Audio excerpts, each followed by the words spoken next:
हरे कृष्णा। आप सबको बहुत बहुत धन्यवाद और सनातन गोस्वामी प्रभु, जयानंद प्रभु को भी धन्यवाद।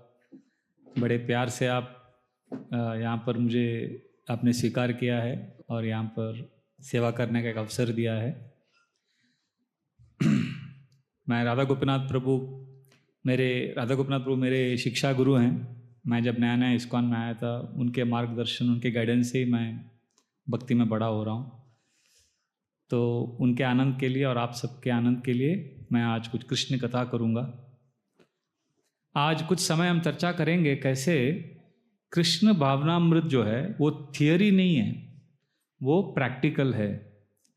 कृष्ण भावनामृत इस्कॉन में हम सबको क्या देते हैं, हमारा यूएसपी या जो मार्केटिंग लैंग्वेज में बोलते हैं यूनिक सेलिंग प्रपोजिशन, हमारा मेन चीज़ क्या है जो हम सबको देते हैं इस्कॉन में। क्या देते हैं हम? प्रसाद?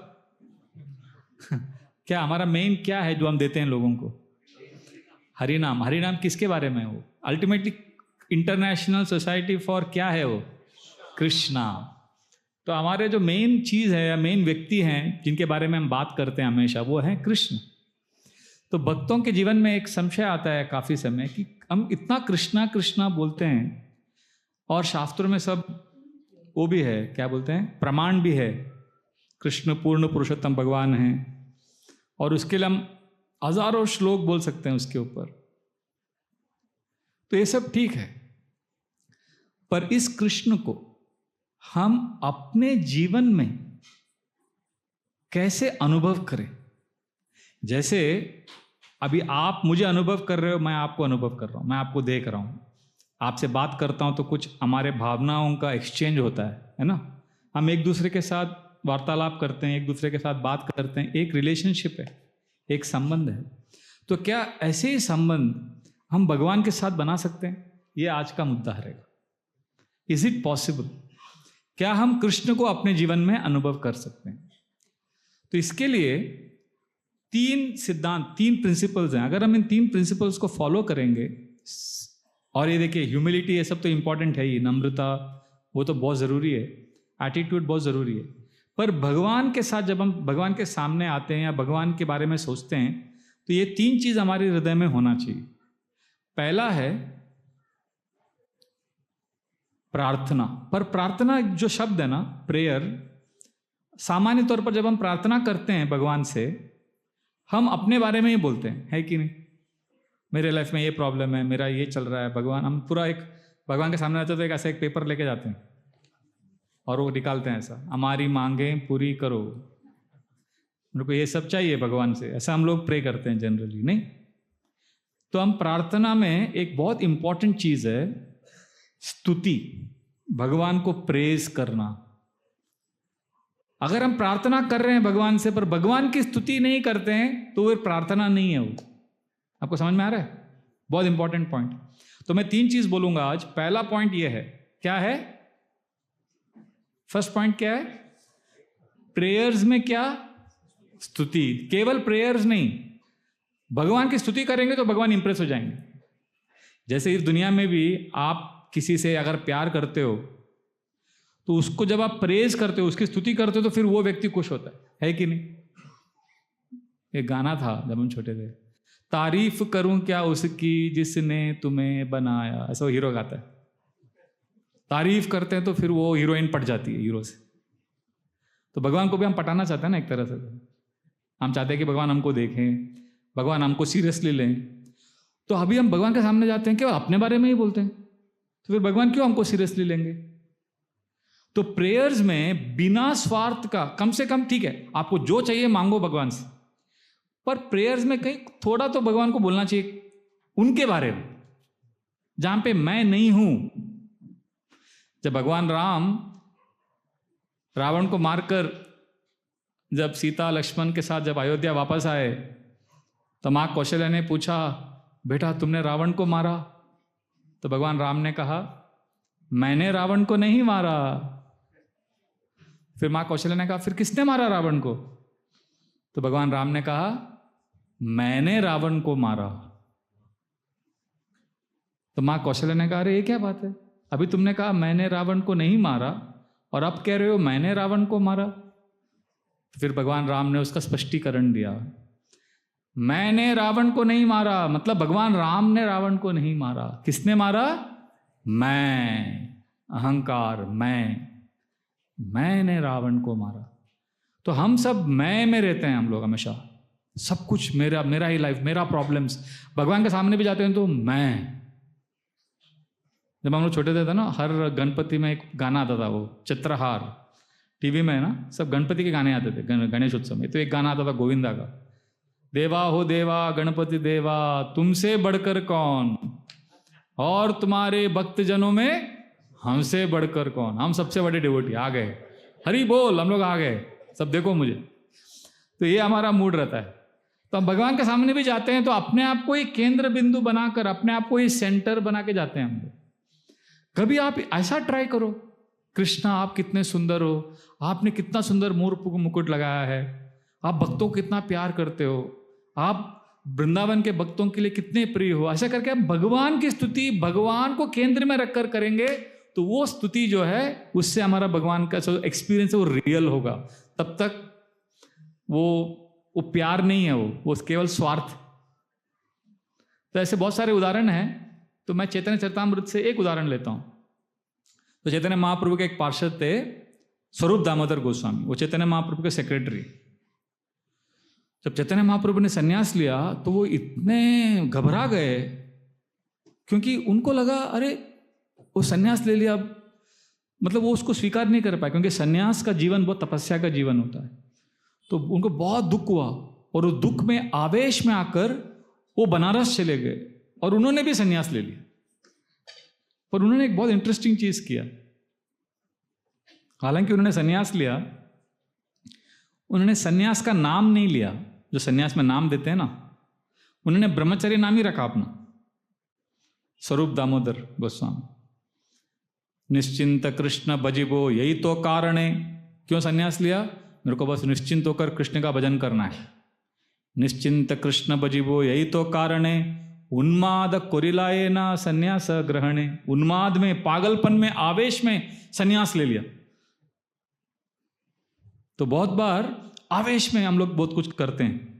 तो स्वरूप दामोदर गोस्वामी ने आवेश में किया, पर वो आध्यात्मिक आवेश, स्पिरिचुअल आवेश था, महाप्रभु के प्यार में उन्होंने वैसा किया। और बनारस में कुछ समय रहने के बाद उनको फिर चैतन्य महाप्रभु से बहुत विरह होने लगा, बहुत सेपरेशन। फिर उन्होंने कहा ठीक है, अभी जाके मैं चैतन्य महाप्रभु का सेवा करूंगा। तो जगन्नाथपुरी आए चैतन्य महाप्रभु को मिलने के लिए। और जब चैतन्य महाप्रभु को मिलने के लिए जब आए, वो बहुत इंटरेस्टिंग है। अब चैतन्य महाप्रभु उनके बेस्ट फ्रेंड है, पर सन्यास के बाद स्वरूप दामोदर गोस्वामी भाग गए पागलपन में कि अरे महाप्रभु ने सन्यास ले लिया। अब सन्यास हो गया, अब अकेले रह रहे बनारस में, अभी उनको पछतावा हो रहा है, महाप्रभु के साथ रहने का वापस इच्छा हो रहा है। तभी वापस आए। किधर आएंगे महाप्रभु को मिलने के लिए? वो कौन से शहर में आएंगे? महाप्रभु कहाँ रहते थे उस समय? जगन्नाथपुरी में रहते थे। जगन्नाथपुरी में आए, जैसे उन्होंने महाप्रभु को देखा, उन्होंने साष्टांग दंडवत किया और महाप्रभु देख रहे हैं। और स्वरूप दामोदर गोस्वामी अभी दोनों एक दूसरे को देख रहे हैं, जैसे मूवी में होता है ना, बहुत समय के बाद जब मिलते हैं दो बेस्ट फ्रेंड्स तो कैसे इमोशनल चर्निंग होता है। तो चैतन्य महाप्रभु स्वरूप दामोदर गोस्वामी एक दूसरे को देख रहे हैं बड़े प्यार से, इतने समय के बाद मिल रहे हैं। उस समय स्वरूप दामोदर गोस्वामी प्रेयर ऑफर करते हैं। और वो प्रेयर कैसे? जनरली जब हम भगवान के सामने जाते हैं तो हम पहला प्रेयर अपने बारे में मांगते हैं, पर स्वरूप दामोदर गोस्वामी ने केवल महाप्रभु का बड़े सुंदर ढंग से स्तुति किया। तो ये आज का पहला पॉइंट है। अगर हम भगवान के साथ संबंध चाहते हैं तो हमें क्या करना है? भगवान की स्तुति करनी है।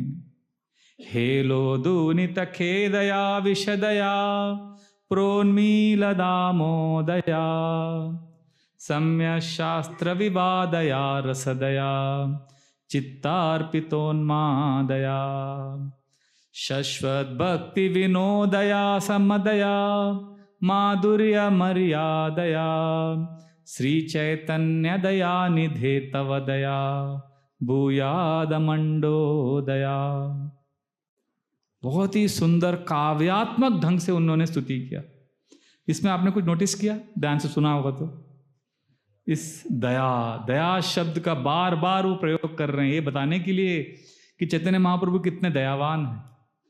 देखिए, अभी हम इस तरह से काव्यात्मक ढंग से भगवान की स्तुति शायद नहीं कर सकते, हम में से बहुत सारे लोग कवि नहीं हैं, कोई बात नहीं, पर इससे हम प्रेरणा लेकर कम से कम ये तो समझ सकते हैं कि जब हम भगवान के सामने जाते हैं तो भगवान की स्तुति करनी चाहिए। तो स्वरूप दामोदर गोस्वामी, हालांकि उनके मन में भावनाओं का बहुत मंथन हुआ, बहुत संघर्ष हुआ, पर जब वो महाप्रभु के सामने आए, अपने बारे में नहीं बोल रहे हैं, वो बोल रहे हैं महाप्रभु आप कितने दयावान हैं। हेलो दूनित खेदया, आपके बारे में जब कोई स्मरण करता है, स्वरूप दामोदर कह रहे हैं हेलो धूनित खेदया, सब जो दुख है लोगों का, दुख निकल जाता है। हेलो धूनित खेदया विषदया, जो विष के प्रति, जो भौतिक आसक्तियों के प्रति जो हमारा जो अटैचमेंट है वो चला जाता है। हेलो धूनित खेदया विषदया प्रोन्मील दामोदया, और दिल में जो दिव्य आनंद है उसका उदय होता है। और साथ साथ में अगर हम चैतन्य महाप्रभु को स्मरण करेंगे तो, क्योंकि इंडिया में विशेष रूप से बहुत कंफ्यूजन रहता है शास्त्रों को लेकर, भगवान कौन है, शास्त्र क्या है, कौन सा पुराण पढ़ना चाहिए, तो वो कह रहे हैं कि आप इतने मर्सीफुल हैं, सम्य शास्त्र विवादया रसदया चित्तार्पितोन्मादया, सारे शास्त्रों का जो कंफ्यूजन है वो ऐसे निकल जाता है आपको याद करने से। और रसदया, आपकी कृपा से हमको भक्ति में रस अनुभव होगा, मिठास अनुभव होगा, और चित्त में एक्सटेसी, आनंद ही आनंद रहेगा। और इतना ही नहीं, भक्ति कैसे होगा, शाश्वत भक्ति विनोदया समदया माधुर्य मर्यादया, हृदय में भक्ति का उदय होगा, पर कैसा भक्ति, जो गोपियों ने कृष्ण के लिए अनुभव किया, जो हाईएस्ट भक्ति है, माधुर्य रस, उसका आस्वादन एक भक्त कर सकता है। ये आपकी विशेष कृपा है, इसीलिए आप जो है दया के सागर हैं। श्री चैतन्य दया निधि, निधि मतलब सागर, श्री चैतन्य दया निधि तव दया भूयाद मंडो दया। मैं प्रार्थना करता हूं कि सबके दिल में ये शुभ ऑस्पिशियसनेस जागृत हो, सब लोगों को आपकी कृपा मिले। देखिए, ये प्रेयर उन्होंने ऑफर किया है। हम में से कितने लोग प्रामाणिकता से बोल सकते हैं कि हम इस तरह से प्रार्थना करते हैं भगवान के सामने आते हैं? हम नहीं करते हैं। इसीलिए बहुत इंपॉर्टेंट है इस प्रेयर्स, ऐसे प्रेयर्स को याद करना, क्योंकि इससे भगवान बहुत खुश होते हैं कि ये व्यक्ति आकर पहले अपने लिए नहीं मांग रहा है, मेरी स्तुति कर रहा है। आज कमाल का ताना मारा मंदिर में भगवान ने, ऐसा एक कवि ने लिखा है। आज कमाल का ताना मारा मंदिर में भगवान ने, मांगने आते हो हमेशा, कभी मिलने भी आया करो है ना। तो हम लोग हमेशा भगवान से मांगने आते हैं, कभी मिलने ही नहीं आते, कभी प्यार दिखाते ही नहीं भगवान को। तो ये बहुत इंपॉर्टेंट लेसन। और ये जब प्रार्थना देखा, महाप्रभु का हृदय पूरा पिघल गया। महाप्रभु ने स्वरूप दामोदर को कहा कि स्वरूप दामोदर, कल रात को ही मुझे स्वप्न आया कि तुम आने वाले हो जगन्नाथपुरी। तुमी ये आशीबे आजी स्वप्ने ते देखीला, मैंने स्वप्न में देखा कि स्वरूप दामोदर तुम आने वाले हो जगन्नाथपुरी, और अब तुम आ गए हो तो मेरे लिए बहुत खुशी की बात है। देखिए अभी महाप्रभु क्या बोलने वाले हैं उनको। तुमी ये आशीबे आजी स्वप्ने ते देखीला, भाल होयला अंध ये ना दुई नेत्र पायला। मैं अंधा हूं, भाल होयला, बहुत अच्छा हो गया तुम आ गए हो, क्योंकि तुम्हारे आने से मेरे दो आंख अभी आ गए। मतलब चैतन्य महाप्रभु समुद्रानंद गोस्वामी को इतना बड़ा स्थान दे रहे हैं कि वो उनकी आंखें हैं। मतलब भगवान पूरे सृष्टि को देख रहे हैं। भगवान की दृष्टिपात सब जगह पड़ती है ना, सब कुछ भी चीज भगवान से चिपता नहीं है। पर भगवान बोल रहे हैं मैं कुछ देख नहीं पा रहा हूं, मैं कंफ्यूज रहता हूं, पर तुम आ गए हो तो तुम्हारे द्वारा मैं देख पाऊंगा। मतलब कितना इंपॉर्टेंट स्थान भगवान एक भक्त को देते हैं, जब एक भक्त निस्वार्थ भाव से भगवान की स्तुति करता है। तो फिर स्वरूप दामोदर गोस्वामी, अभी क्या भक्त कभी स्वीकार करेगा जब भगवान बोलेंगे कि आप मेरी आंखें हो? नहीं, भक्त को अपनी मर्यादा पता है। तो स्वरूप दामोदर गोस्वामी ने तुरंत कहा, नहीं महाप्रभु, मैं बहुत ही तुच्छ व्यक्ति हूं, आपने संन्यास लिया, मुझे आपकी सेवा करनी चाहिए थी, पर मैं आपको छोड़कर कहाँ चले गए थे स्वरूप दामोदर? बनारस। वो कहते हैं, स्वरूप के प्रभु मोरा क्षमा अपराध। महाप्रभु आप मेरे आप मेरे अपराध को क्षमा कीजिए। क्यों, मैंने क्या गलती किया? स्वरूप के प्रभु मोरा क्षमा अपराध, तोमा छाड़ी अन्यत्र गेनु करीनु प्रमाद। मैंने आपको त्याग कर दूसरे जगह पे चला गया क्योंकि मैं पागल हो गया था। मुझे अक्ल नहीं है, मुझे समझ में नहीं आया क्या करना चाहिए। मैंने आपको छोड़ दिया। मैं कितना बड़ा मूर्ख हूं। और इससे यह साबित होता है महाप्रभु कि मेरे दिल में आपके लिए कोई प्यार ही नहीं है। हालांकि देखिए कितना प्यार है, इसलिए तो इतना सुंदर प्रार्थना अर्पण कर रहे हैं। मतलब प्यार होगा तभी कोई, अगर कोई प्यार में किसी प्रेमिका के लिए अच्छा शेर सुनाता है, मतलब उसको प्यार होगा तभी तो अच्छा शायरी सुना रहे हो। नहीं, प्यार होता तभी तो कुछ कविता निकलता है। तो बहुत प्यार है, पर नम्रता देखिए, क्योंकि वो भगवान के बारे में हमेशा सोचते हैं, अपने आप को तुच्छ व्यक्त कर रहे हैं। वो कह रहे हैं, तुम्हारा चरण मोरा नाही प्रेम लेश। आपके चरण कमलों के प्रति मेरे पास थोड़ा भी प्रेम नहीं है। क्यों? तुम्हारा चरण मोरा नाही प्रेम लेश, तुमा छाड़ी पापी मुही गेनु अन्य देश। मैं आपको छोड़कर मैं दूसरे देश में चला गया। मैं कितना बड़ा मूर्ख हूं। देखिए इसमें दो चीजें हैं प्रार्थना में, एक भगवान की स्तुति करना और अपने आप को तुच्छ रखना। पर कभी कभी हम क्या करते हैं, भगवान की स्तुति करते हैं, अपने आप को भी तुच्छ करते हैं, पर अपने आप को गाली देते देते डिप्रेशन में चले जाते हैं और भगवान को भूल जाते हैं। इसलिए बहुत जरूरी है कि भगवान को स्तुति करने का, अपने आप को तुच्छ रखने का, और साथ में एक बहुत इंपॉर्टेंट चीज भी करना है, हमें अपने आप को भगवान के साथ जोड़ना है। अगर हम भगवान को अपने आप को भगवान से नहीं जोड़ेंगे तो हम डिप्रेशन में चले जाएंगे। अगर आप अपने आप को गाली देंगे तो डिप्रेशन में चले जाएंगे। भगवान को याद करना बहुत जरूरी है। तो लास्ट प्रेयर में स्वरूप दामोदर गोस्वामी यही करते हैं। पहले उन्होंने क्या किया, भगवान की स्तुति की। तो भगवान ग्रेट है, तो फिर मैं कौन हूं? तुच्छ हूं। अभी मैं तुच्छ हूं, मैं बेकार हूं बोलते रहेंगे तो डिप्रेशन में चले जाएंगे। मैं बेकार हूं, पर भगवान इतने अच्छे हैं कि मुझे उन्होंने उठा लिया। तो बाद में कितना सुंदर प्रार्थना करते हैं वो, मुई तोमा छाड़िला तुमी मोरे ना छाड़िला। मैंने आपको छोड़ दिया था पर आपने मुझे नहीं छोड़ा। क्या किया आपने? अभी वास्तव में क्या हुआ है इस घटना से, अभी मैंने आपको बैकग्राउंड दिया है। स्वरूप दामोदर गोस्वामी को प्रायश्चित हुआ, वो अभी आ गए हैं यहाँ पर जगन्नाथपुरी, वो खुद आए हैं महाप्रभु से मिलने के लिए। पर वो ये बोल रहे हैं, मैंने आपको छोड़ दिया पर आपने मुझे नहीं छोड़ा। इसका प्रूफ क्या है? वो बोल रहे हैं, मैं यहां पर नहीं आया हूं, मुझे कोई लेके आया है। मुई तोमा छाड़िला तुमी मोरे ना छाड़िला, कृपा पाशा गले बांधी चरणे आनीला।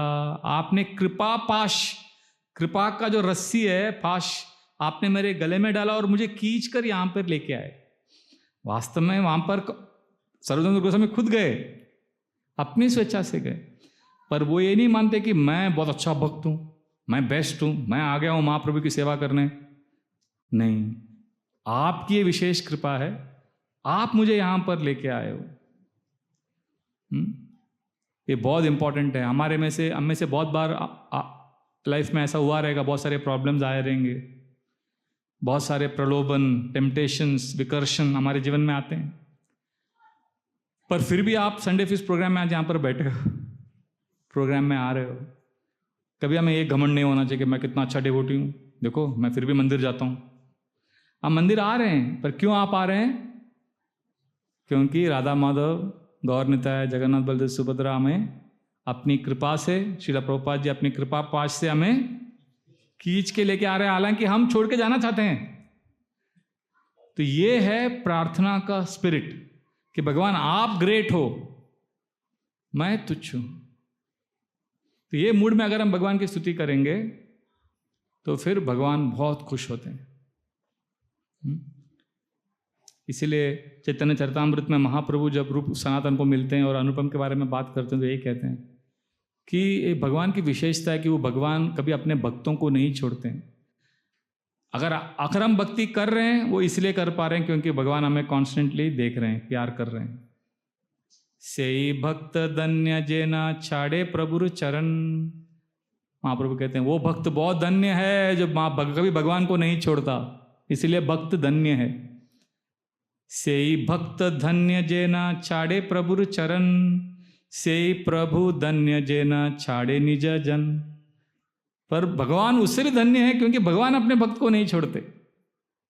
अगर भक्त ने कभी छोड़ भी दिया, दुर्दैव वश भक्त यदि जाए अन्य स्थाने, दुर्दैव वश अगर भक्त भगवान को छोड़कर चला भी जाए तो भगवान क्या करते हैं? दुर्दैव वश भक्त यदि जाए अन्य स्थाने, से ठाकुर धन्य तारे छूले दरियाने। भगवान उसकी शिका पकड़कर उसको खींच के लेके आते। कभी कभी लोग बोलते हैं ना, आप लोग हरे कृष्णा में शिका क्यों रखते हैं? इसीलिए रखते हैं।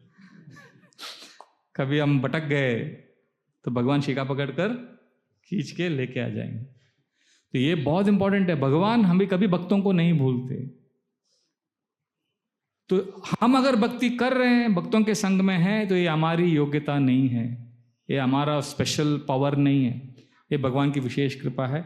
और इस पर हम ध्यान करते करते, जब शिला प्रभुपाद को डिवोटीज ने बोला, प्रभुपाद हमारी क्या योग्यता थी कि हम भक्ति कर रहे हैं? प्रभुपाद ने क्या उत्तर दिया? आपकी कोई योग्यता नहीं थी, मैंने आपकी योग्यता क्रिएट की। I created your qualification. तो this is very very important. So पहला पॉइंट हमने डिस्कस किया कि जब हम स्तुति करते हैं, भगवान की प्रेयर ऑफर करते हैं, तो उसमें क्या होना चाहिए? स्तुति, प्रेज, और अपने आप को तुच्छ रखना चाहिए।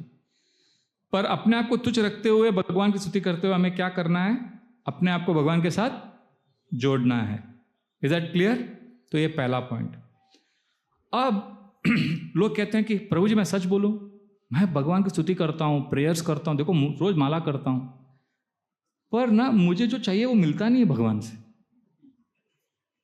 तो अभी एक टॉपिक क्या डिस्कस कर रहे हैं आज हम, कि कैसे हम कृष्ण को एक्सपीरियंस कर सकते हैं, राइट? तो एक्सपीरियंस करना है भगवान को, तो पहले क्या करना है? भगवान की स्तुति करना है। आप बोलोगे प्रभु जी पहला चीज तो कर रहा हूं, मैं भगवान की स्तुति करता हूं, पर मुझे कुछ दे नहीं रहे हैं भगवान, मुझे भी कुछ चाहिए ना भगवान से, वो नहीं दे रहे। तो उस समय हमें दूसरा पॉइंट याद रखना है। क्या? कि श्रद्धा, फेथ। भगवान टाइम पे सब देंगे, जो हमारे लिए जरूरी है सब टाइम पे आ जाए। भगवान को जो टाइमिंग है ना, वो परफेक्ट टाइमिंग रहता है। ये बहुत इंपॉर्टेंट। और आपको लग रहा है कि आपको कुछ नहीं मिल रहा है जो आपको चाहिए, तो श्रद्धा, फेथ, क्योंकि भगवान जानते हैं आपके लिए क्या अच्छा है। कृष्ण कहे आमा बजे मागे विषय सुख, अमृत छाड़ी विष मागे यही बड़ा मूर्ख। भगवान बोलते हैं अरे मेरा भजन कर रहा है और इंद्र तृप्ति मांग रहा है। कृष्ण कहे आमा बजे, मेरे भजन करते हुए विषय सुख मांग रहा है।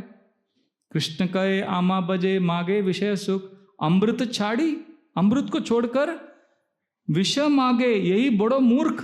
कितना बड़ा मूर्ख है। फिर अगले श्लोक में भगवान बोलते हैं वो मूर्ख होगा पर मैं मूर्ख नहीं हूं। आमी विज्ञ यही मूर्ख विषय के ने दीबा। मैं तो विद्वान हूं, वो मूर्ख है तो मैं उसे विष क्यों दूं। आमी विज्ञ यही मूर्ख विषय के ने दीबा, स्वचरणामृत दिया विषय भुलाइबा। मैं उसे मेरा चरणामृत दे दूंगा और वो विष को भूल जाएगा। तो मतलब भगवान का प्लानिंग अलग ही है। हम सोचते हैं मेरे जीवन में खुशी के लिए मुझे ये चाहिए वो चाहिए। हम अपना वर्तमान देखकर भगवान से प्रार्थना करते हैं, पर भगवान हमारा भविष्य देखकर हमें देते हैं या नहीं देते हैं। इसलिए श्रद्धा बहुत जरूरी है कि भगवान, हमें फेथ रखना है कृष्ण के ऊपर कि कृष्णा आप मेरे बेस्ट वेलविशर हो। अभी मैं आपको पूछता हूं आपको क्या चाहिए, मुझे आपकी सेवा करनी है और आपकी स्तुति करनी है। ये बहुत इंपॉर्टेंट है, भगवान की स्तुति करना।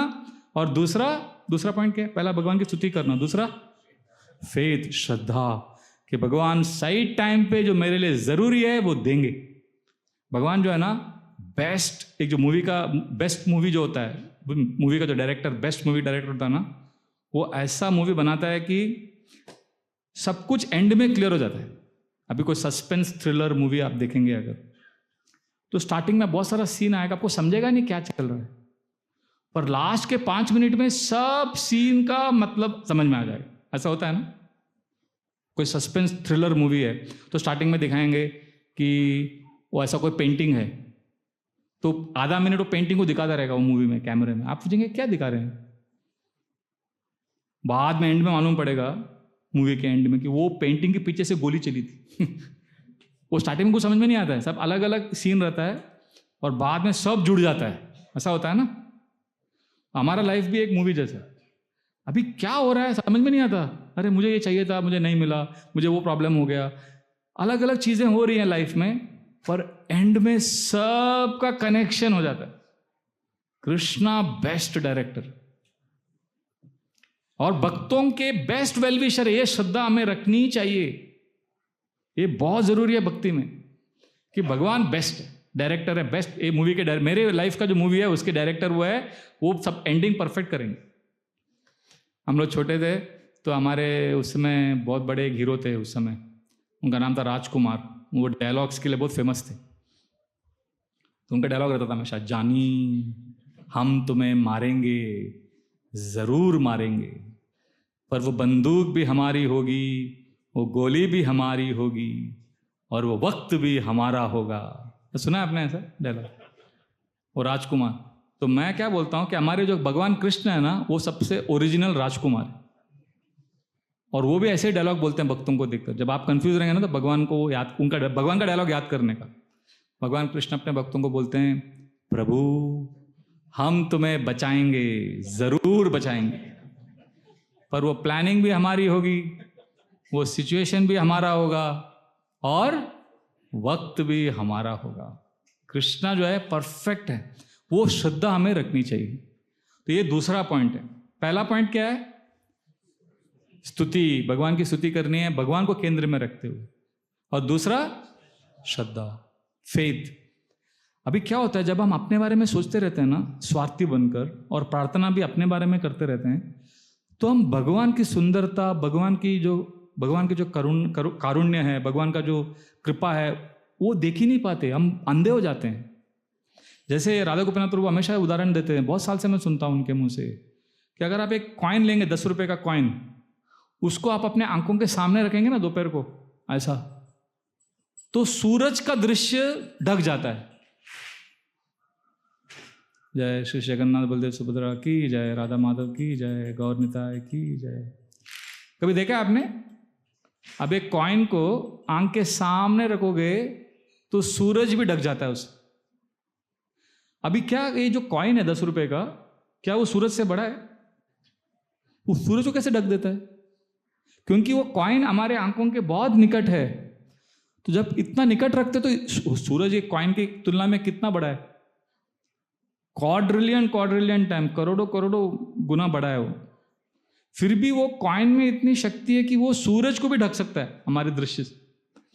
उसी प्रकार हमारे जो समस्याएं हैं लाइफ में, हमारे जो प्रॉब्लम्स हैं, वो 10 रुपए के कॉइन के जैसे। जब हम उसको अपने चित्त में रखते हैं, अपने कॉन्शियसनेस में उसको भर के रखते हैं हमेशा, तो वो इतना बड़ा लगता है हमें कि हम कृष्ण जो सूर्य के समान इतने सुंदर हैं, इतने विशाल हैं, उनको ही हम देख नहीं पाते। इसलिए हमें जरूरी है कि हम भगवान की स्तुति करें और अपने आप को साइड में रखें, और केवल जैसे सरूर दामोदर गोस्वामी ने कहा कि भगवान ने मुझे बचा लिया, मुझे पकड़ लिया, भगवान ने जो हमारे ऊपर दया किया, उपकार किया है, कृतज्ञता से उसको याद हमें करना है। आप समझ रहे हैं? ग्रेटफुल कि क्या क्या दिया है हमको भगवान ने। जैसे एक कवि ने कहा, इबादत तो वो है जिसमें जरूरतों का जिक्र ना हो। प्रेयर, इबादत मतलब प्रार्थना। इबादत तो वो है जिसमें जरूरतों का जिक्र ना हो तो बस उसकी रहमतों का शुक्र हो। भगवान ने जो हम पर रहमत किया है उसको हमें याद करना है, ग्रैटिट्यूड। जैसे सरूर दामोदर गोस्वामी याद कर रहे हैं कि वो जगन्नाथपुरी आप आए क्योंकि महाप्रभु ने अपनी कृपा पास से उन्हें बांध कर वो लेके आए। इस तरफ जब हम याद करते हैं भगवान को और श्रद्धा रखते हैं कि भगवान हमारे हितैषी हैं, हमारे शुभ चिंतक हैं, तो हम भगवान को एक्सपीरियंस कर पाएंगे। और अगर हम इस तरह से भक्ति करते रहेंगे तो पता है क्या होगा? एक दिन 2 चीजें हम कर रहे हैं अभी। क्या कर रहे हैं? भगवान की स्तुति कर रहे हैं और श्रद्धा रख रहे हैं। अगर हम ऐसे करते रहेंगे, प्रैक्टिस करते रहेंगे, पता है आपको क्या होगा? एक दिन आप ऐसे स्तर पर आ जाओगे कि आपको समझ में आएगा कि भगवान को क्या चाहिए आपसे। मतलब भगवान के दिल में क्या है आपको समझ में आ जाएगा। अभी हमको तो क्या, हमारा प्रॉब्लम क्या है? देखो अभी हमें जो हमारे माइंड में चल रहा है ना, हमको वो भी नहीं पता। हम इतने डिस्कनेक्टेड है। पर जो भगवान के शुद्ध भक्त हैं, वो भगवान से इतना प्यार करते हैं, भगवान की इतनी स्तुति करते हैं और भगवान पर इतनी श्रद्धा है उनकी कि भगवान के मन में क्या चल रहा है उनको मालूम पड़ जाता है। मतलब बहुत ही बड़ा चीज है। अब कोई भी देखिए, कोई भी संबंध में, कोई भी प्रेमी प्रेमिका के संबंध में, अगर प्रेमी प्रेमिका के बोलने के पहले ही उसकी इच्छाओं को समझ जाए तो वो प्रेमिका तो पूरी फिदा हो जाएगी। अरे मैंने तो बोला भी नहीं, मैंने तो व्यक्त भी नहीं किया, आप समझ गए, अरे वाह। तो सोचिए भगवान को क्या लगता होगा, मेरे दिल में जो है उसको समझ गया। तो हम इस्कॉन में हमारे मेन आचार्य कौन है? श्रील प्रभुपाद। श्रील प्रभुपाद ने कहा हमारे मेन आचार्य कौन है? श्रील प्रभुपाद ने क्या कहा? हम किसके अनुयायी हैं? रूपानुगा। प्रभुपाद कहते थे ना, हम रूपानुगा है। मतलब किसके अनुगमन कर रहे हैं हम? रूप गोस्वामी। हम रूप गोस्वामी के फॉलोवर हैं और रूप गोस्वामी हमारे मेन आचार्य हैं। और रूप गोस्वामी इतने फेमस क्यों हुए?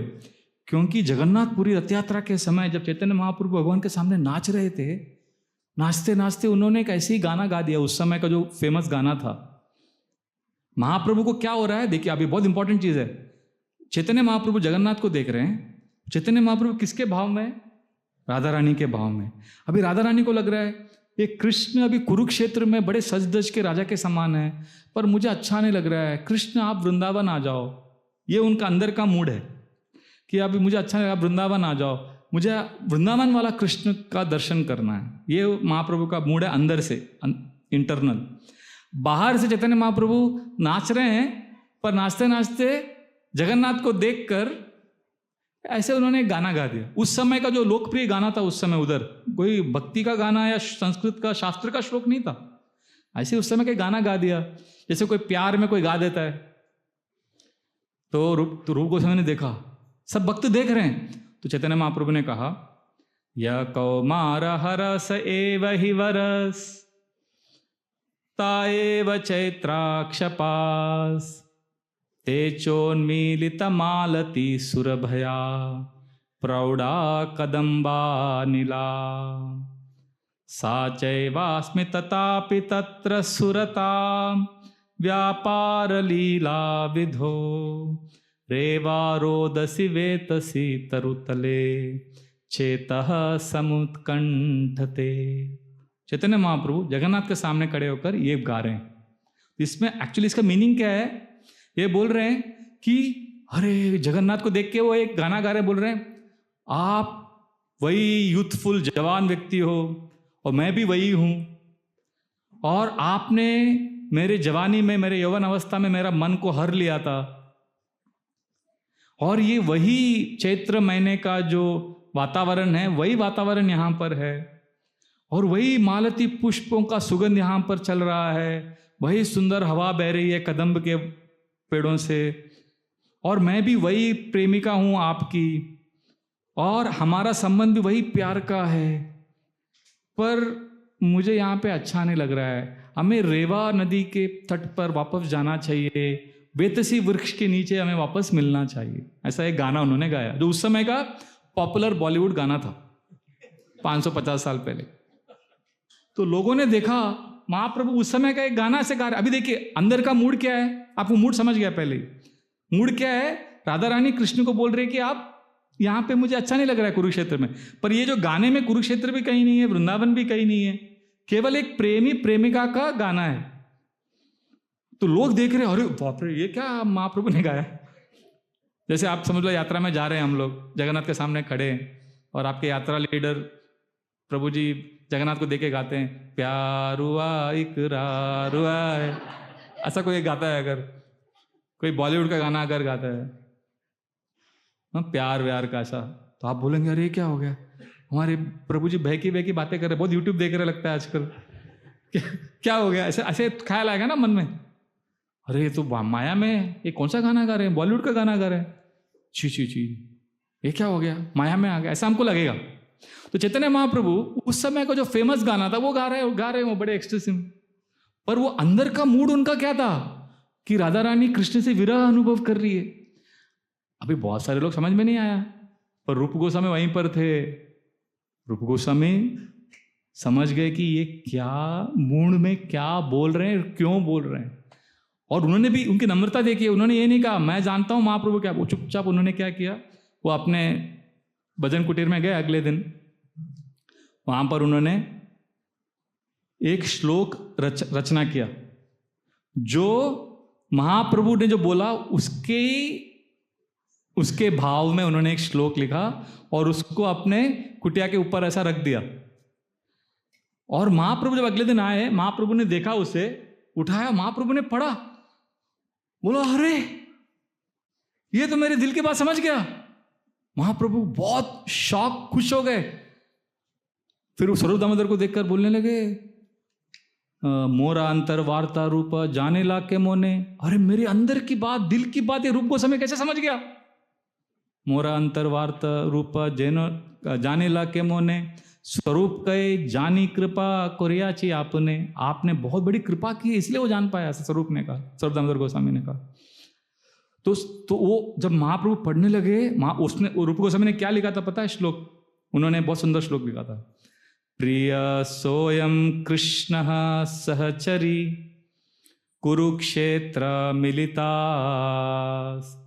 तताहम स राधा तदिदम उभयो संगम सुखम तथा पंतः खेलना मधुरा मुरली पंचम जुषे मनो में कालिंदी पुलिना विपिनाय स्पृयति।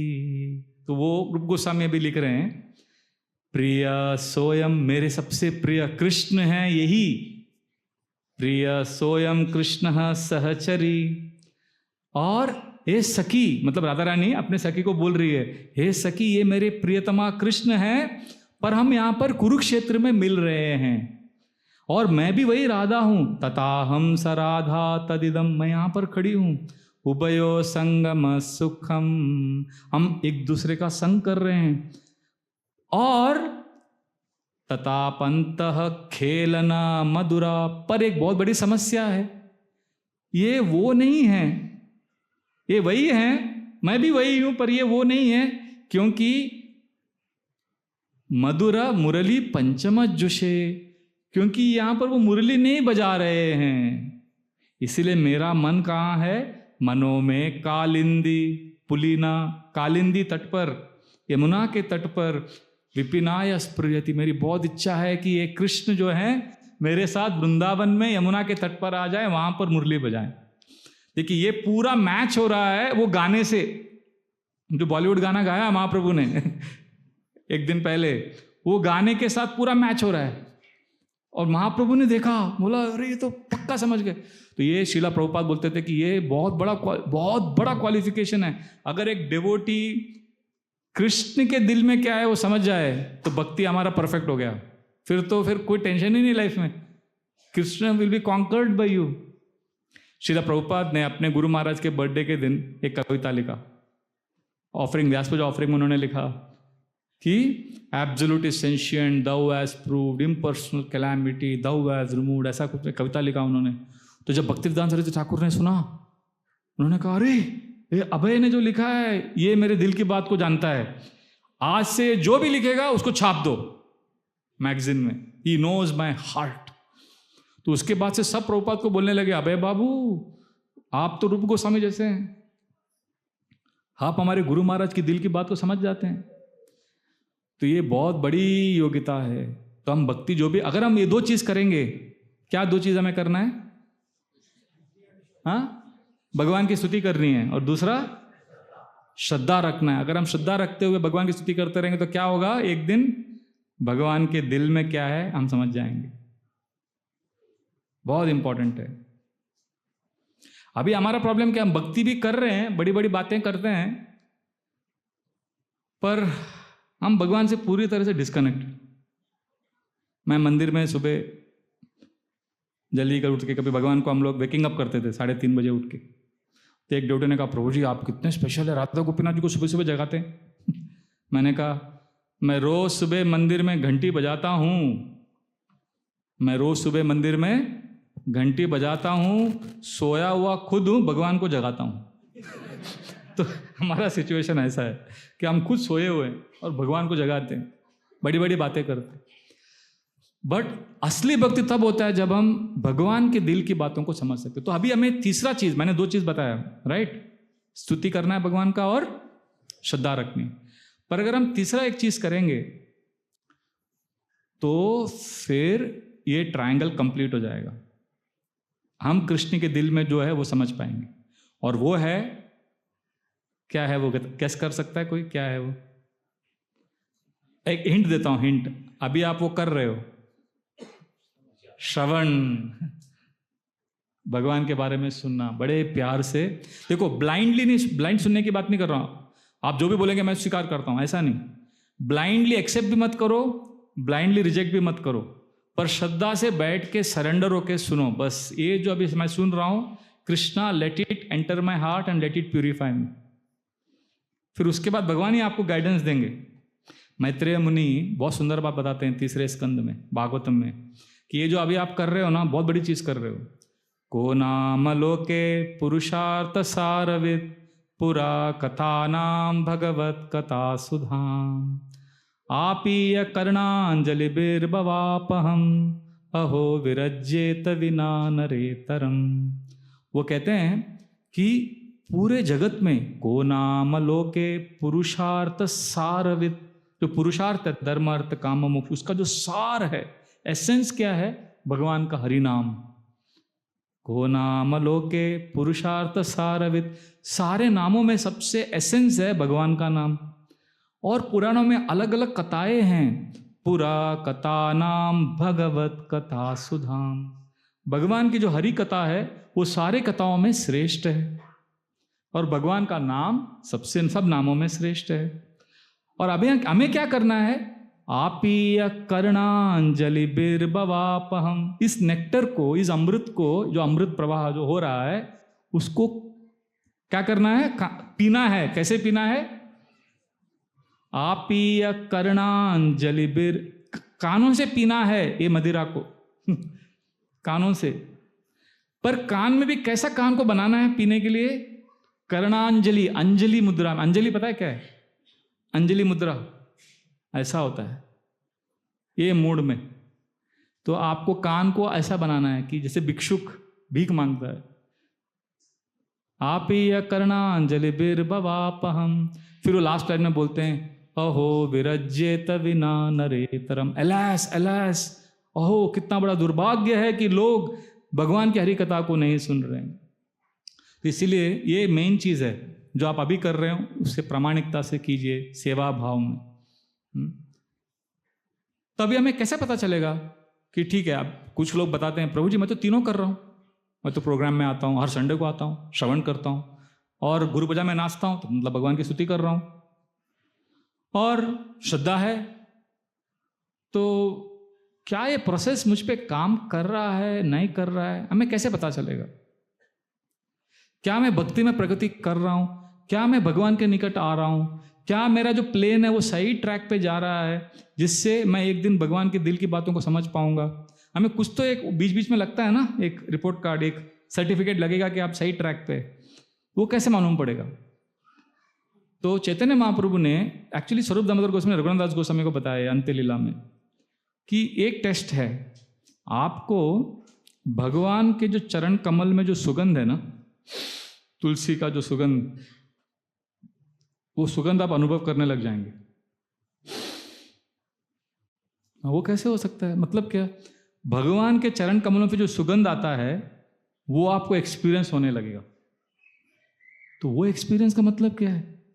वो एक्सपीरियंस का मतलब है कृष्ण पाद पद्म गंध यही जन पाए, कृष्ण पाद पद्म गंध, उनके जो चरण कमल में जो गंध है, जो सुगंध है, कृष्ण पाद पद्म गंध यही जान पाए, ब्रह्मलोका आदि सुख तानरे नाई भाई।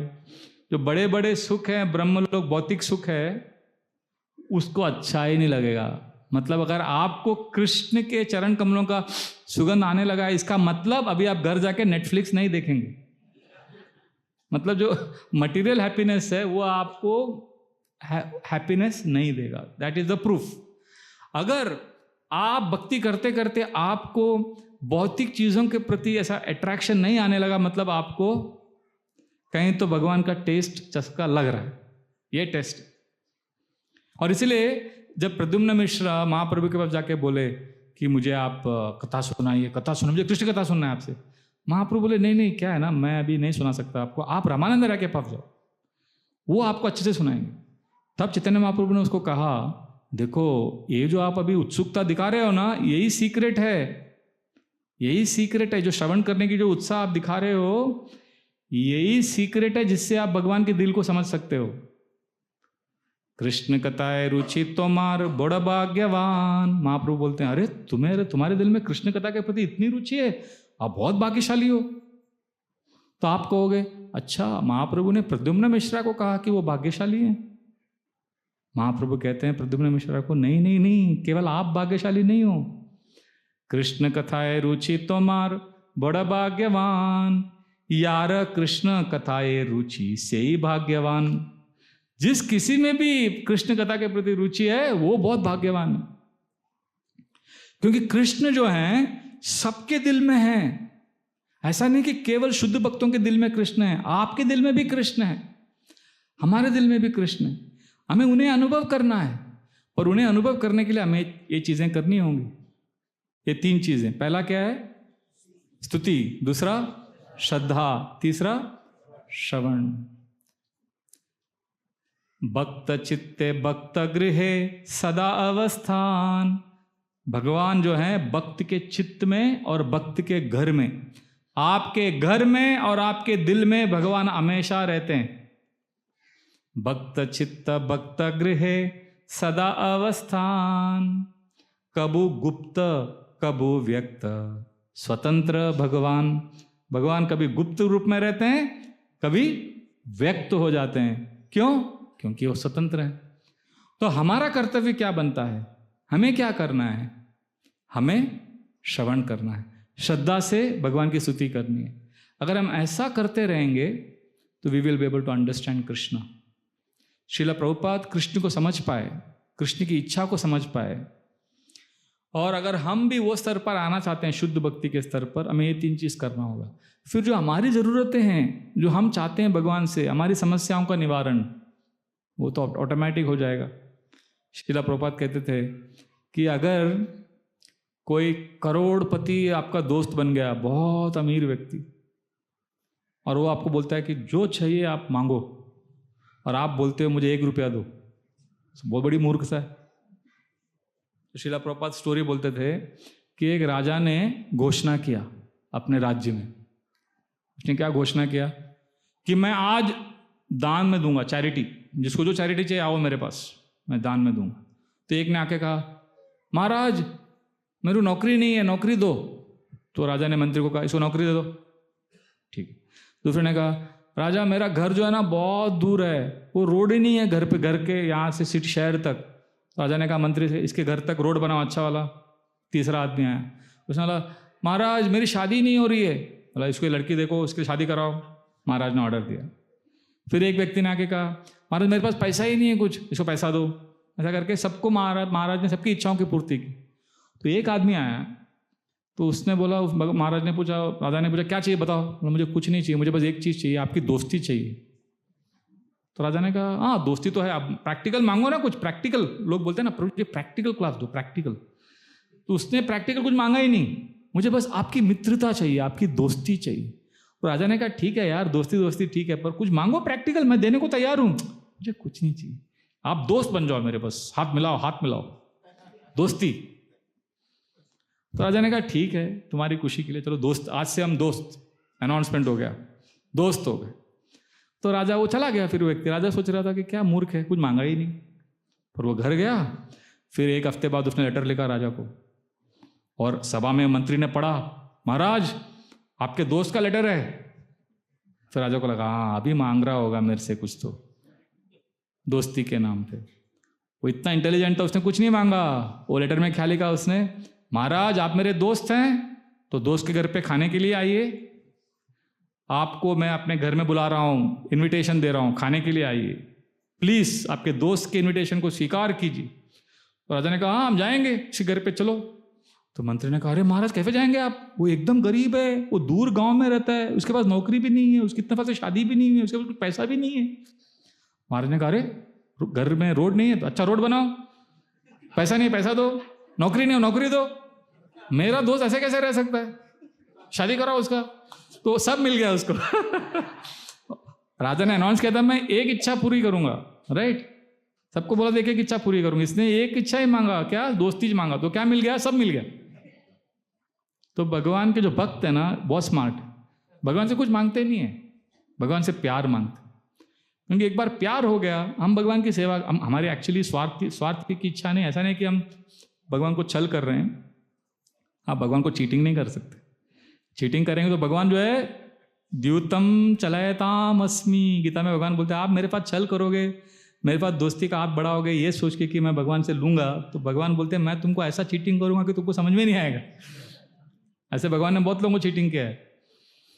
आपको पता है हमारे तिरुपति बालाजी में एक आदमी गया था उधर, वो सेवा देते हैं बहुत सारे लोग, मालूम है, वो हुंडी में पैसा आता है, एक बड़ा हॉल में बिठा के वो पैसा गिनते हैं उधर, वो बहुत बड़ा सेवा है।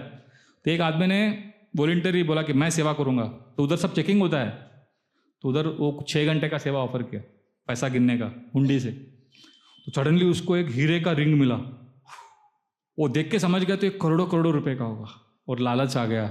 पर अभी सब देख रहे हैं, पर बोला यार ये इतना अच्छा रिंग है, ये अगर मेरे हाथ में आ गया ना तो जिंदगी भर काम करने की जरूरत ही नहीं पड़ेगी, ये तिरुपति बालाजी की कृपा समझ लेता हूँ मैं मुझे तो ये चाहिए, मुझे तो ये चाहिए, मैं क्या करूँ सोचने लगा। फिर धीरे से उसने कैसे तो करके चल करके ऐसा किसी में डाल दिया वो, और कैसे तो वो रूम से बाहर जब जा रहे थे तो वो पकड़ा नहीं गया, वो निकल गया। और फिर गया साउथ इंडिया में, सब जगह गया, पूछा, कोई भी उसका वैल्यू दे नहीं पाया, वो इतना महंगा था कि किसी को वो जमा ही नहीं हो, उसका जो इक्विवेलेंट पैसा देने का कैपेसिटी किसी का नहीं था। तो फिर किसी ने उसको सलाह दिया कि ये जो है ना इतना अच्छा है, इसको आपको बॉम्बे जाके आप करेंगे ना, बेचेंगे ना इसको, त्रिभुवन दास भीमजी झवेरी है, बड़े बड़े लोग हैं बॉम्बे में, वहाँ पे शायद आपको इसका वैल्यू मिलेगा। तो फिर वो बॉम्बे आया, त्रिभुवन दास भीमजी झवेरी में दिखाया, उसने बोला हाँ मैं इसका वैल्यू, आप बैठो थोड़ा देर बैठो, मैं इसका वैल्यू देता हूँ। वो बिठाया उसको, फिर थोड़ी देर के बाद पुलिस का सायरन हुआ, पॉं पॉं पॉं, पुलिस आ गया और उसे गिरफ्तार कर लिया। तो उसने बोला अरे मुझे क्यों गिरफ्तार कर रहे हैं। वो त्रिभुवन दास भीमजी का झवेरी ओनर आया सामने, उसने कहा मैंने इसको उंडी में डाला था तिरुपति बालाजी में। फिर तुम्हारे पास कैसे आया। तो उसको अरेस्ट हो गया। तो हम लोग भगवान को चीटिंग करने का ट्राई करेंगे तो कहाँ जाके कैसे तो भगवान हमको फंसा देते। तो हम भगवान से दोस्ती चाहते हैं, प्यार चाहते हैं, स्वार्थ की भावना से नहीं कि हम भगवान से दोस्ती करेंगे फिर भौतिक चीजें ले लेंगे, नहीं, हमको दिल से हमको भगवान की इच्छाओं को समझना है, भगवान को खुश करना है। जब हम ऐसा करेंगे तो फिर निश्चित रूप से कृष्ण जो है भक्त के वश में आ जाते हैं। ज्ञाने प्रयासमुदपास्य नमन्त एव जीवन्ति सन्मुखरितां भवदीय वार्तां स्थाने स्थिता श्रुतिगतां तनुवांग मनोभिर हे प्रायशो जितजितोप असिते स्त्रीलोक्यान। ब्रह्मा जी बहुत सुंदर बात बताते हैं दशम स्कंद के 14वें अध्याय में कि ये भगवान जो है उनको कोई जीत नहीं सकता। पर अगर हम जिस स्थान में हैं, आप गृहस्थ हैं, नौकरी कर रहे हैं, पढ़ाई कर रहे हैं, आप जो स्थान में हैं, स्थाने स्थिता श्रुतिगताम, बस भगवान का स्तुति सुनते रहो, भगवान को स्तुति करते रहो, तो क्या होगा, तन मन से करो तो क्या होगा, स्थाने स्थिता श्रुतिगताम तनुवान मनोभिर। इस प्रयास से क्या होगा, ए प्रायशो जित जितो असिते स्त्री लोक्यान। 3 लोकों में जो अजित हैं, अजित मतलब जिस पर कोई जीत नहीं सकता, अजित, हे प्रायशो जित अजित जितोपि, उन पर आप जीत सकते हैं। अजित को जीत सकते हैं अगर हम भगवान के बारे में सुनेंगे और उनकी स्तुति करेंगे। तो कितना बड़ा गिफ्ट मिल रहा है इस भक्ति के मार्ग से। तो इस प्रोसेस को आप अंडर एस्टिमेट मत कीजिए। ये मत सोचे कि आप कुछ अच्छा बैठे हैं क्लास में, लोग बोलते हैं क्या कर रहे हो, कुछ प्रैक्टिकल करना चाहिए। ये आप इस समय योगा कर रहे हैं, पिछले 1 घंटे से आप क्लास में बैठकर, इसको बोलते हैं श्रवण योगा। आप भगवान के साथ जुड़ रहे हैं। तो इस तरह से साथ में आकर भक्तों के बीच में रहकर कृष्ण कथा सुनना, कृष्ण को ग्लोरीफाई करना, ये भक्ति का एक बहुत ही इम्पॉर्टेंट एलिमेंट है, मोस्ट इम्पॉर्टेंट एलिमेंट है। और ये सेंटर है। अगर ये हमारा चलता रहेगा तो सब इसके बीच इसको सेंटर में रख के सब कुछ होगा। तो मैं आप सबसे निवेदन करता हूँ कि आप इस पवित्र पावन भूमि कोल्हापुर के निवासी हैं। यहाँ पर चैतन्य महाप्रभु आए 550 वर्ष पूर्व, यहाँ पर उन्होंने कीर्तन किया। और ये बहुत ही पवित्र धाम है और यहाँ के आप निवासी हैं। और अगर आप इस मार्ग को बड़े प्रामाणिकता से लेंगे और भगवान की भक्ति करेंगे, हरे कृष्ण महामंत्र का जप नियमित रूप से करेंगे, भक्तों का संग और सेवा करेंगे, तो निश्चित रूप से आप भी अपने जीवन में भगवान की उपस्थिति को अनुभव कर सकते हैं। कृष्ण और कृष्ण के साथ एक प्रेम का संबंध, ये सच है, ये कोई काल्पनिक चीज़ नहीं है। इसका प्रमाण आपको खुद मिल जाएगा। आपको कोई दूसरा व्यक्ति सर्टिफिकेट देने की ज़रूरत नहीं है। तो ये श्रीला प्रभुपाद ने बहुत बार कहा है ये बात, सताम प्रसंगा मम वीर्य संविदो भवन्ति हृत्कर्ण रसायना कथा तजोशनादाश्वपवर्गवर्त्मनि श्रद्धा रतिर्भक्तिरनुक्रमिष्यति। अगर हम भक्तों के संग में रहकर सताम प्रसंगा मम वीर्य संविदो, भगवान की वीर्य कथा के बारे में अगर श्रवण कर, कथा रसायन, ये जो कथा है, नेक्टर है, अगर हम अपने कानों से अगर इसको लेते रहेंगे, तजोशनादाश अपवर्ग वर्तमनी, हम मुक्ति के मार्ग पर अग्रसर हो जाएंगे और श्रद्धा रति भक्ति अपने आप ऑटोमेटिकली आ जाएगा। मतलब आपको you don't even have to worry about it. जैसे प्रॉपर एग्जांपल देते हैं, प्रसाद खाते समय आपको कोई दूसरा व्यक्ति सर्टिफिकेट देने की जरूरत नहीं है कि आपका पेट भरा है कि नहीं। आपको खुद समझ जाएगा कि आपका पेट भर गया, आपको नरिशमेंट मिल गया, आप संतुष्ट हो गए। उसी प्रकार जब हम प्रामाणिकता से सुनते हैं और सेवा करते हैं, भक्तों के साथ रहते हैं, तो आपको अपने आप समझ जाएगा कि आप भगवान के निकट आ रहे हैं। That is the power of hearing and serving. तो अंत में मैं संक्षिप्त में समराइज करना चाहता हूँ। हमने आज 3 टॉपिक्स डिस्कस किया कि how to experience Krishna in our day to day life. तो पहला पॉइंट क्या है? स्तुति। स्तुति मतलब बेसिकली प्रेइंग टू गॉड, भगवान को केंद्र में रखते हुए। दूसरा क्या है? श्रद्धा, फेथ रखना। भगवान आपकी इच्छाओं की पूर्ति नहीं कर रहे हैं तो आपको क्या सोचना चाहिए? अगर आपकी इच्छाओं की पूर्ति नहीं कर रहे हैं भगवान, तो मेरे लिए योग्य नहीं। और क्या आप सोच सकते हैं? टाइमिंग बरोबर नहीं है, अभी 1 दिन हो जाएगा। और भगवान कौन है? ओरिजिनल राजकुमार है, वो टाइम पे हमको देंगे जो देना है, राइट। तो ये हो गया दूसरा, श्रद्धा। और तीसरा हमें क्या करना है? श्रवण। अगर हम नियमित रूप से श्रवण करते रहेंगे तो कृष्ण भगवान के जो चरण कमल में जो सुगंध है उसको अनुभव कर पाएंगे। और उसका अनुभव करेंगे तो भौतिक चीज़ों के प्रति जो आसक्ति है अपने आप वो कम होगा। जिस तरह से भक्ति करेंगे तो कृष्ण भावनामृत एक रियल है, ये कोई औपचारिकता, एक फॉर्मेलिटी के लिए रीति रिवाज नहीं है। ये आपको इसका साक्षात्कार निश्चित रूप से होगा। हरे कृष्णा कृष्णा कृष्णा हरे हरे, हरे राम राम राम हरे। श्री चैतन्य महाप्रभु की जय, श्रीला प्रभुपाद की जय, निताय गौर प्रेमानंदे।